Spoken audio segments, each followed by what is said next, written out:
Hey there, welcome back to my YouTube channel. I'm Dr. Wes Bergen, and today we're going to talk about the transition between the prophet Elisha, who we talked about last week, and the prophet Micah, who is our passage for this week.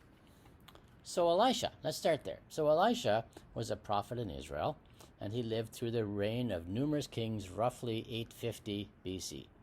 And he lives and works in the northern kingdom up here, rather than in Judah, Jerusalem down here. Okay? Micah, on the other hand, prophesied roughly 100 years later, before the fall of Samaria, which was around 721 BCE.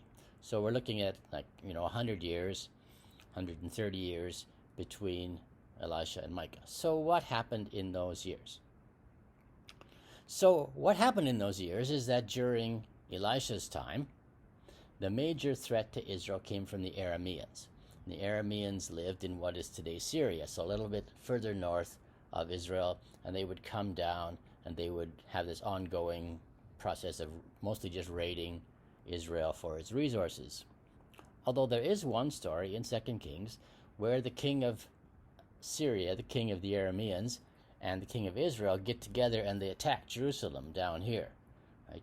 But they are unsuccessful, right? And so otherwise, there doesn't seem to be a lot of cooperation between the Arameans and Israel.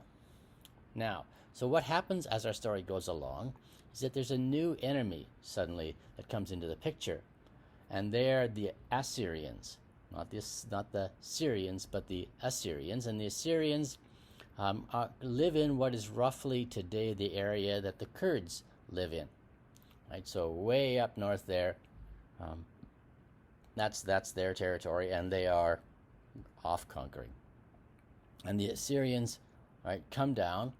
Right, again, the general assumption is, right, they're really trying to get to Egypt, but they got to go through Israel.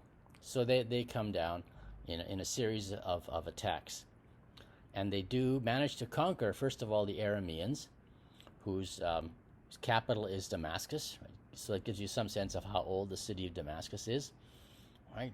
And then they come and they capture Samaria, which is the capital of the north, and then they go on to attempt to capture Jerusalem and Judah, and they succeed in conquering all of Judah except for the city of Jerusalem.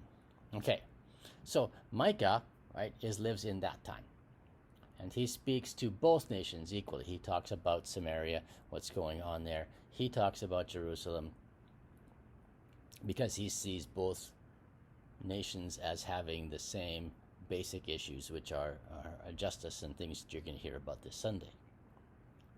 Now, it's also important to realize that Micah does not really share the same concerns that the writer of 2 Kings does, right?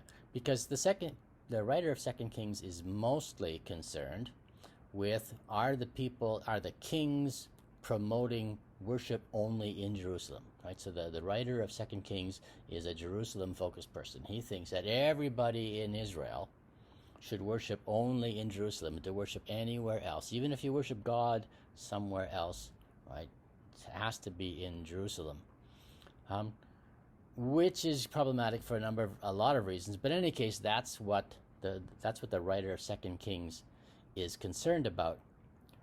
On the other hand, Micah doesn't mention that at all. Right? Micah, in a lot of ways, sees Jerusalem as the problem rather than the solution, and the injustice that flows out of Jerusalem or Samaria, right, really doesn't matter. The problem is not where people are worshiping or what people are worshiping, right, but rather are people actually doing justice. I guess the what people are worshiping probably matters. Okay, right.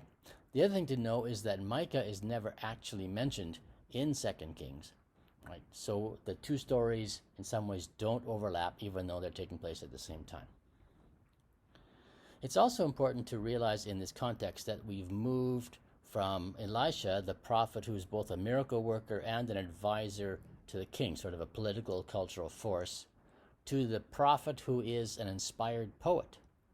Right, that if all we had was the book of Micah, all we'd know is that Micah wrote a lot of poetry. Right? Presumably, Micah actually also said this message to somebody living in an oral culture. Right? Writing things down is not particularly useful. But again, that's just presumably. All Micah says is, here's the things that Micah wrote, right? But fortunately for us, Jeremiah, the prophet Jeremiah, also mentions Micah, right? And he says that Micah spoke these words to presumably the king and the people. And he says that Micah was actually instrumental in saving Jerusalem from the Assyrians. So that's in Jeremiah 26. Okay, so that's our little summary of getting from Elisha in 850 and the problem of the Arameans in the north to Micah in 720, 730, 740, right, going backwards like that, and the problem of the Assyrians and what's going on there. So, thanks very much for listening. Have a good day.